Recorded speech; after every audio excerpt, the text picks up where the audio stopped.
Also, pursuant to the 2022 bylaws, rules and regulations of the Board of County Commissioners of the County of Burlington, time shall be set aside on the agenda for receipt of public comments.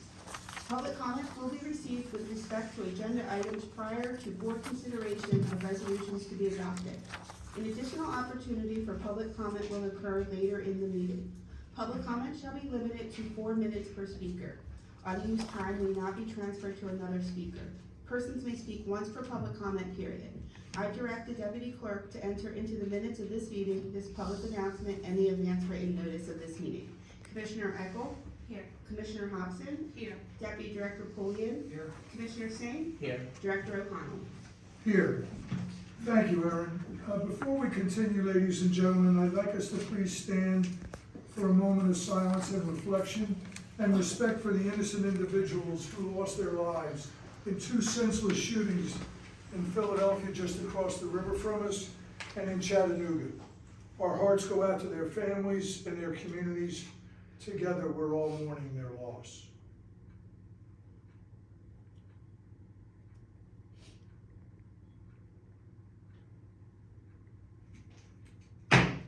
Thank you, ladies and gentlemen. I'm looking for a motion to approve the minutes of the public and conference meetings of May 25th, 2022. Second. Motion by Polian, seconded by Hobson. All those in favor? Aye. Aye. Opposed? Abstentions? Yes, sir. Abstaining from vote. Yes, thank you, Javier. We have some recognitions tonight, and we'll start off with Commissioner Felicia Hobson, who's going to talk to us about honoring Juneteenth. Good evening, everyone. This month, Burlington County will join the rest of our state and county to celebrate Juneteenth and the end of slavery in America. It's incredibly important for us to recognize this holiday. We invite everyone to take some time to reflect on how important that it is in our history and always remember those who suffered for so long without equality. We need to remember that the fight for equality continues. Injustice and racism still exist in both America and around the world. While we should be happy that progress has been made, we must do more. It's the duty of our society to continue to look for ways to move forward and achieve the real lasting equality that everyone deserves. There are several Juneteenth ceremonies planned in Burlington County on Saturday, June 18th. I am planning on attending 2 of them, one in Evesham and one in Willingboro. Our County Parks Division has some programs and lectures planned this month that touch upon important moments in our history. On June 12th, the Lyceum of History and Natural Sciences will welcome archaeology professor Christopher Barton, who will share some of the findings from his new book about Timbuktu. The free black settlement of the Rancocas Creek is now in West Hampton. The event is being held at 2 p.m. On June 15th, there will also be a discussion about Emancipation Proclamation and the celebration of it in Mount Holly that drew thousands of visitors from across the East Coast. It is being held at 7 p.m. You can register for both events online on the county's park page. Regardless of whether you attend one of these events or others, please make sure you take a moment to think about the importance of Juneteenth and the end of slavery, along with the continuing struggle for equality. Thank you for listening. Thank you, Commissioner Hobson. June is also Pride Month, and I'm going to turn things over now to Commissioner Eckel. Thank you. June is the official month we celebrate our LGBTQI+ neighbors, friends and family members, and the progress that's been made in the fight for acceptance, equality, and inclusion for all. This is something we must all strive to do all year. It wasn't that long ago that being gay was classified as a mental illness or even a crime. And it's been less than a decade since same-sex couples could legally marry here in New Jersey. We've come a long way, both in Burlington County and across the nation, but the struggle for equality continues. Even here, there are residents in fear who face discrimination because of who they love or how they identify. This impacts all of us, regardless of our sexual orientation or gender identity. Injustice and discrimination anywhere cannot be permitted to go unchallenged, and we all need to stand together against hate of any kind. As part of Pride Month, our board has begun promoting local businesses that are owned by LGBTQI+ residents on our county social media pages, just as we have for businesses owned by Black Americans, Latinos, women, and veterans. We want those owners to know they are welcome in our county and thank them for helping to make our communities great. Businesses that would like to be included in this month's promotion can email our staff at news@co.burlington.nj.us. Burlington County is a place we all love, and we want every resident to feel welcome, accepted, and proud to call Burlington County home. To achieve that goal, we need to speak loudly and unwaveringly in support of LGBTQI+ rights, and we're proud to do so as a board. Thank you. Thank you, Commissioner Eckel, and now it's my turn. I get the privilege of recognizing the Burlington County Alternative School. Would Dr. Holly and the staff of the Alternative School please join me up here in the front?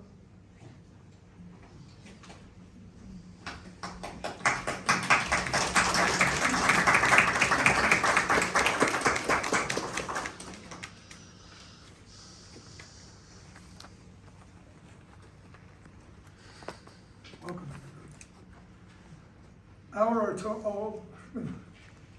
Our alternative school, that's a mouthful.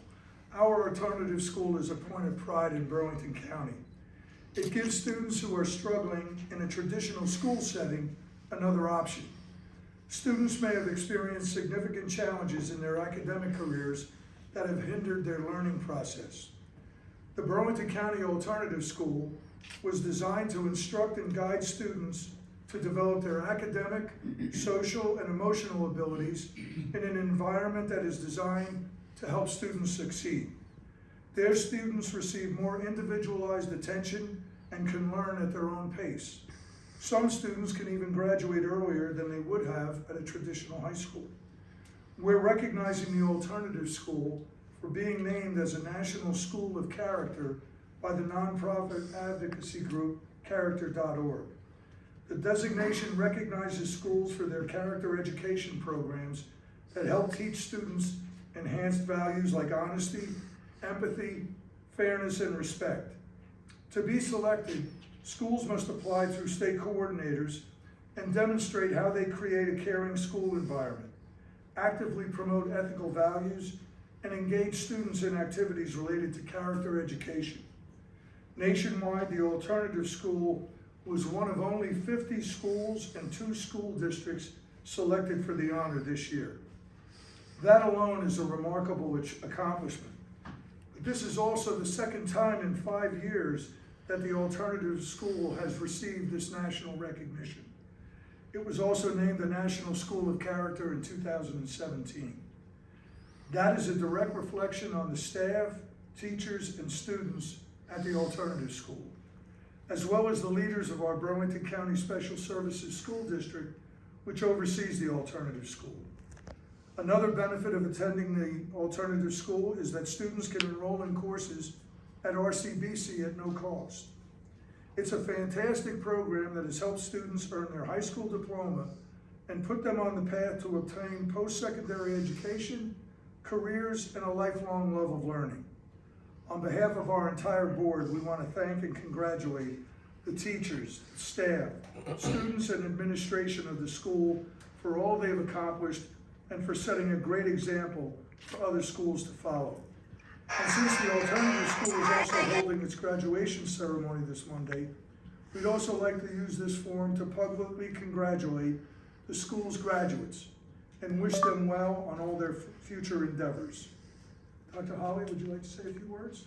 I just want to say thank you so much for recognizing our efforts. Our staff worked tremendously hard. We have Principal Barbara Giovanni. We have Casey McMarco, Jim Cariani. and Jim Cariani. They're part of our dedicated staff that works tremendously hard with our students. This is a very hard distinction to get recognized for. They have to be able to go through a rigorous assessment of 11 principles, which is very, very competitive. So I want to say thank you so much for all of the hard work that you do. We appreciate you, and we appreciate the commissioners for recognizing us. It's our pleasure, and we have a small token of our appreciation. Congratulations to all of you, to the students. You guys can I don't bite, I promise. All right, ready? Thank you.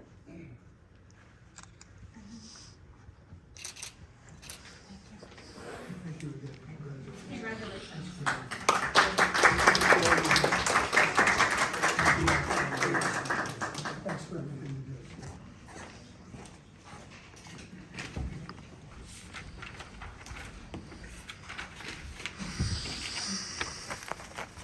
We're now going to move on to public comments on agenda items. Anyone who wishes to speak on other topics will have a chance to do so later in the meeting. When it's your turn to speak, please state your full name and address for the record. And as a reminder, each speaker is limited to 4 minutes and may only speak once per public comment portion.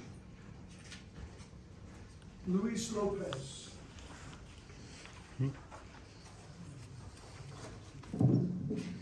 Good afternoon, my name is Luis Lopez. I live at 98 Lovers Drive.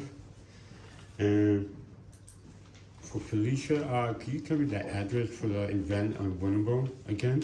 It's at the Mill Creek, it's at Mill Creek Park, I believe it starts at 1. I think they're starting at 11, but the actual program starts at 1. Okay, thank you. I would love to attend. That's as Oh, close it's as. open to the public. No, I was going, ride a bike over there.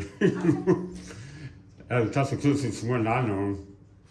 And I would say appreciate for allowing me for KI. I know this is true, but it's I know I'm not the non-racial, but I would love to be one. For the I be asking this last year. The same question, you bring this up. Oh, and for the bill list, is that public record or can we get a copy of it? For what, Luis? The bill list. The first agenda item. Oh, the bill list. I see you mentioned everything, you think that to see one. I don't have one with me now. If you do is, I would like to see at least one bill list, to see how, how it goes. Okay. How the freeholder pay, how, okay. And I have, agenda item J9.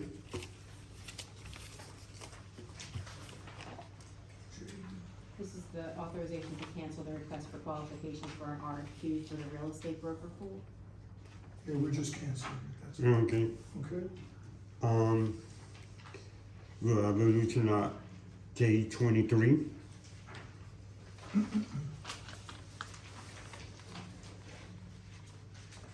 This is to submit a grant application to the Department of Health And, for a COVID vaccination clinic. okay, and the last one is, can you explain to me, Mr. Singh, your two agenda item? So, one is our, continuing our contract with Atlantic County for female inmates. We don't have a jail for the females here. So the inmates, whenever we have them, we have to have them at the different jail, and Atlantic County is what we contract with. They have a jail for the females. So this is just a continuation of the contract that's gonna expire this summer. So we will be able to sign the contract for the 2 years and another year of extension. That's the second one. The first one is just us getting reimbursement from the state whenever we have somebody that's a inmate in our prison that's going to be here more than 2 weeks or so, then the state reimburses us for the expenses. The Okay. money, as you see, is much higher now, 146, so that's more than double what we used to get paid. So it's a new rate. Thank you. I have some, another question on the other public agenda item. Thank you. Thanks, Luis. Do we have any other public comments on agenda items? Seeing none, I'm closing this portion of public comment. Now I'd like to make a motion to approve resolutions J1 through J12 for unanimous consent. Motion by O'Connell, seconded by Pulliam. Any questions? All those in favor say aye. Aye. Opposed? Abstentions? Motion passes. Deputy Director Pulliam? Thank you, Director. I would like to move resolutions J13 through J17 for approval by unanimous consent. Second? Motion by Pulliam, seconded by Hobson. Any questions? All those in favor say aye. Aye. Opposed? Abstentions? Motion passes. Commissioner Eckel. Thank you, Director. I would like to make a motion to approve agenda items J18 through J22 for unanimous consent. Second? Motion by Eckel, seconded by Hobson. Any questions? All those in favor say aye. Aye. Opposed? Abstentions? Motion passes. Commissioner Hobson. Thank you, Director. I'd like to make a motion to move with unanimous consent items J23 through J27. Second. Motion by Hobson, seconded by Commissioner Eckel. Any questions? All those in favor say aye. Aye. Opposed? Abstentions? Yes, Director, I have to abstain from J27. Thank you, Commissioner, Deputy Director. All those in favor say aye. Aye. Opposed? Abstentions? Motion passes. Commissioner Singh. Thank you, Director. The two resolutions I'm, move under unanimous consent, J28 and J29. Second. Motion by Singh, seconded by Pulliam. Any questions? All those in favor say aye. Aye. Opposed? Abstentions? Motion passes. I'm now looking for nominations of 3 members for the Workforce Development Board for a 3-year term effective July 1, 2022 to June 30th, 2025.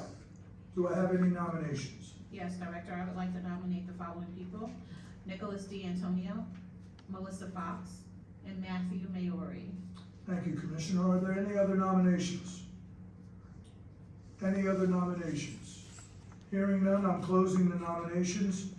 Please vote by name. Aaron, please conduct a roll call. Commissioner Eckel? Yes. Commissioner Hobson? Names is read. Deputy Director Pulliam? Names is read. Commissioner Singh? Yes, names is read. Director O'Connell? Names is read. Thanks, Aaron, and congratulations to everyone. Next, we're looking for nominations of 2 members for the Burlington County Institute of Technology and Burlington County Special Services School District Board of Education for a 3-year term effective July 1, 2022 to June 30th, 2025. I would like to nominate Lorene Moore and Odie Carr. Are there any other nominations? Are there any other nominations? Hearing none, I'm closing the nominations. Please vote by name. Aaron, please conduct a roll call. Commissioner Eckel? Names as read. Commissioner Hobson? Names is read. Deputy Director Pulliam? Names is read. Commissioner Singh? Names is read. Director O'Connell? Names is read. Thanks, Aaron. Congratulations. I am appointing the following people to the Regional Opioid Advisory Committee for a 2-year term effective June 9, 2022 to December 31st, 2023. Sherla Simpson, Alfreda Francis, Heather Cooper, prosecutor or designee, and Ashley Bono. Congratulations, folks. Do we have any questions from the media this evening? Seeing none, we'll now begin public comment on non-agenda items. Each speaker is limited to 4 minutes and may only speak once per public comment portion. When it is your turn, please state your full name and address for the record. First up is Luis Lopez. Good evening. My name is Luis Lopez, 98 11th Drive. Yesterday, I was, doing a pole vault challenge and see a lot of intimidation. There was some kind of arrest at the Mahali bowling pole. If that was true. I'm sorry, If there Luis. was any incident at the bowling in the Mahali about the RV. None that I've been made aware of, no. Yeah, I still see a lot of intimidation, and I'd like to, see more. Did you say intimidation? Yeah, Is that right? Yeah. Such as? such as the other parties like bringing the vehicle with the partition, with the sign. Well, I think we've been down 100 feet. I see photos, I mean, that's not 100 feet away. It was supposed to be 100 feet away from the, for any building entry. Right. I'd like to be, some person, enforce that. Like, say, we like the fair share of voting. One question,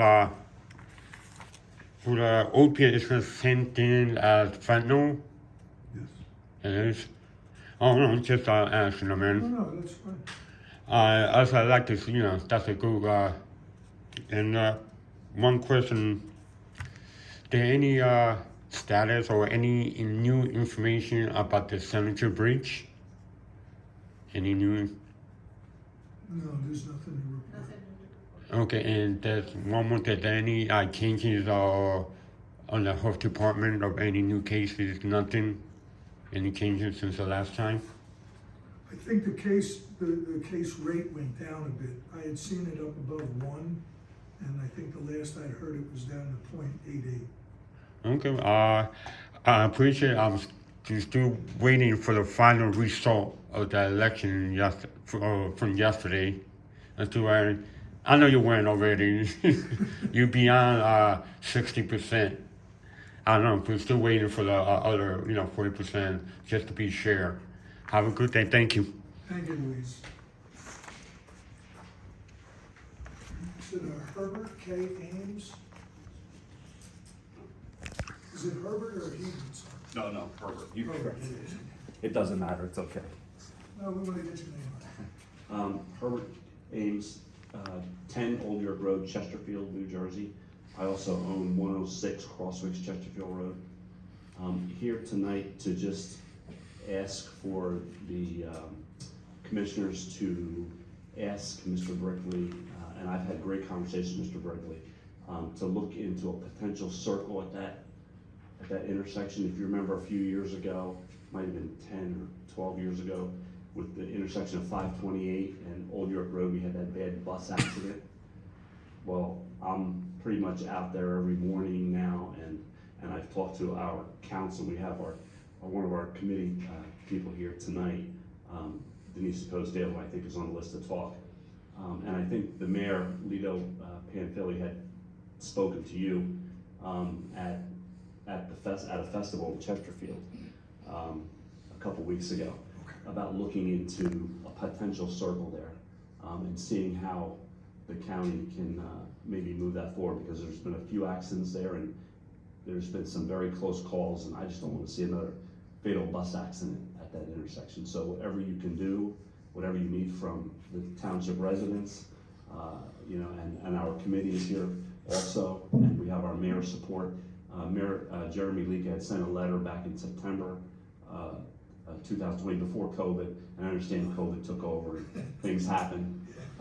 But if the county commissioners could look into that and give all the support to Mr. Brickley, it would be greatly appreciated to get this project done and moving, and whatever's needed, please let us know, or let the residents know, or let our council know, or our mayor, and we'll be glad to support in any way. I have the corner, so I am willing to work with the county, because I see it every day, and I see buses run that stop sign, and it's enough. Thank you, Mr. Ames. Thank you. Thank you and council for coming here tonight.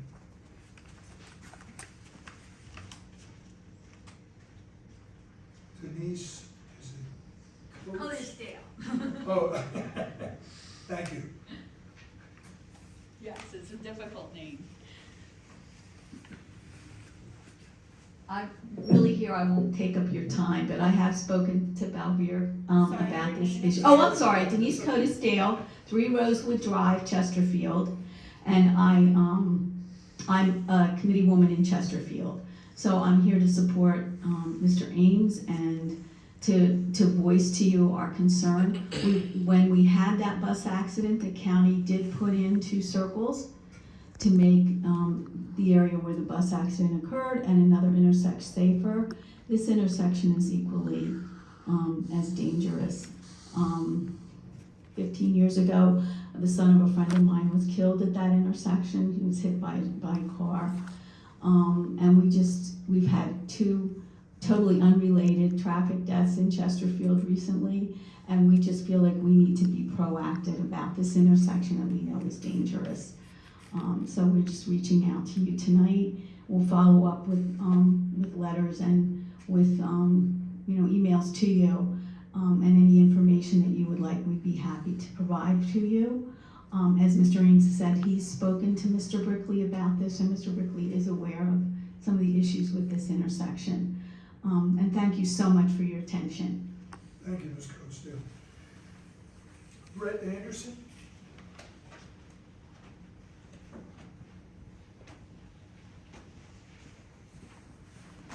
Good evening, Brett Anderson, 62 Brookdale Way in Chesterfield. You have a few of us here from Chesterfield this evening. I also wanted to add some context to the request for this circle. So if you picture Mr. Ames' property on the one corner, across from that is a large development with hundreds of homes, and in another corner is a public park. This is a main thoroughfare for a lot of the residents to go from Chesterfield to the shops in Hamilton. And Chesterfield, as Committeewoman Codesdale mentioned, has already experienced recent fatalities on some of our rural roads. So these are very highly trafficked roads. The speed limit on that road is traditionally between 45 and 50 miles an hour, except for around the curve where it does drop down, but people generally don't tend to honor that as much. It's also a corner, it's a 4-way intersection where there is a bit of a curve to it. So that adds to the danger of that intersection. And it's just really important for us that as we see our community continue to grow, as I mentioned, we've added all these homes in development, we have shops going in soon and the shops in the development, we're going to see increased activity and the people coming and going to and from Hamilton, and it's just going to get worse. So we really would appreciate, we know funds are difficult to obtain and there are a lot of hoops to go through. But it's really important not just for our community, but also given that New Jersey now is listed as like one of the highest traffic fatality states in the country, that it's important that we address this as much as we can. So thank you. Thank you very much, Mr. Anderson. Mark Liflin? Mark Lifland, 62 Brookdale Way. I also support the traffic circle as well. I won't speak longer, because I feel like we got the point. Thank you. Thank you. Thank you all for taking the time to come here this evening. Anyone else for public comment on non-agenda items? Yes, sir.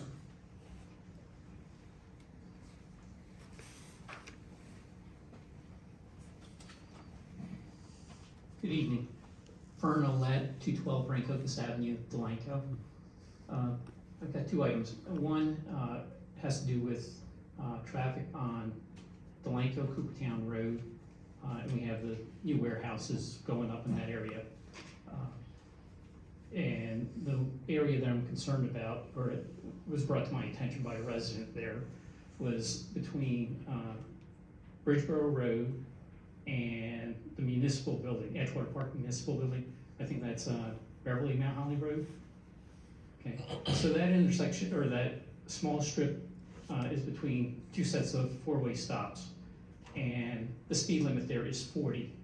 So this person said that because she lives right there, right in between there, she said people accelerate, they get through the stop sign and then they go like heck to get to the next stop sign that they have to stop. And she said with the truck traffic going through there, even though they're not supposed to, I think, down brake or air brake. Air brake. She said they still do it. And at night, she no longer keeps her windows open at night because of the traffic that's going through there. So if the commissioners could take a look at that, for Mr. Polian being from Edgewater Park, lower that speed limit to 25. I know it's a psychological type of thing. If I know I can go 40, I'm gonna go 40, if not faster, and then I get to the, I'm just going from one stop sign to another. So at 25, that may help the situation. And I don't think that'd be very expensive to do to lower that speed limit, a sign. Two answers, okay, just so you know. Number one, I've had repeated conversations with the Edgewater Park Police Department. So we are starting to actively hide on corners to catch people drifting through stop signs and accelerating. The problem with Mount Holly Delanco Road is it happens to be a county road. Right. So to take that to from, 40 down to 25, there's a lot involved, okay? Traffic studies, et cetera. And the Edgewater Park itself cannot do that. It has to, something that has to come from the county. And I'm not gonna lie to you, it's a challenge. It'd be very hard, Okay. okay? Personally, as living in Edgewater Park, I've never been really happy with the blinking lights. Mhm. The caution blinking lights. I would like to see it go back to a stagnant signal, green, red, and yellow. Okay, but once again, that's a challenge as well. But I as you're bringing it up, I want you to know from the committee level in Edgewater Park, myself and the police, we're aware of it and we're addressing it. I appreciate that, and I'll share that with the resident that lives there. Okay. And, again, at the county level, you're the county commissioner, so hopefully I've got the years for you to share that. They don't agree with me, I'm sorry. There's a process to go through. Put 2 lights there. Yeah, that's right. 2 lights. The other thing that I'd like to bring up is 1-year anniversary on this young lady that passed away. But this time of the year, people's habits change. And for Emily, last year, her school ended and the school routine changed. And so the mom takes the children to daycare. Normally she was dropping off Emily first and then her son. And the daycare or the school changed the routine because school was over and it's a different routine. So she drops off the son and then continues to go to work. Later in that day, Dad goes to pick up the children and Parker is there and he goes, "Where's my daughter?" But she didn't get dropped off. So he calls his wife, or the niece, and she goes, "Oh my God," she runs out to the car. Emily had passed away because she was in the back seat facing backwards. And the heat of the car is what took her life. None of us would think that it would happen to us. And the detective or the police officer that was doing the investigation, he said, "That's why people, especially ladies, should put their purses or something in the back seat so that you have to open that back door to take a look." So I guess the message is really, with high cars, look before you lock your car. So I'd just like to share that and, again, get the word out. Because again, we get busy and we're in that normal routine. I guess it's motor mind or where we just do our routine things. And here the routine got changed. And okay. Thank you. Thank you. Anybody else for comment on non-agenda items? Last call. We'll move on to comments by commissioners. Commissioner Echo, do you have anything for us tonight? I do. Thank you all again for coming out and engaging in the process. And I wanted to call everyone's attention to the revised county website. The team did a good job revising the website at code.burlington.mj.us. And on the Parks tab, you can find the brand new park guide. And there's a whole bunch of things going on in the parks this summer, and registration for anything that requires registration is linked in the guide. So go there and find all kinds of great fun things to do around the county. Thanks, Commissioner. Commissioner Hobson. Just 2 quick things. I'd like to remind everyone about the Juneteenth event, so please, if you can attend, or at least share this information with your family and friends. There's a ton throughout the entire county, but I will be at Eastham and Willingboro on that Saturday, the 18th.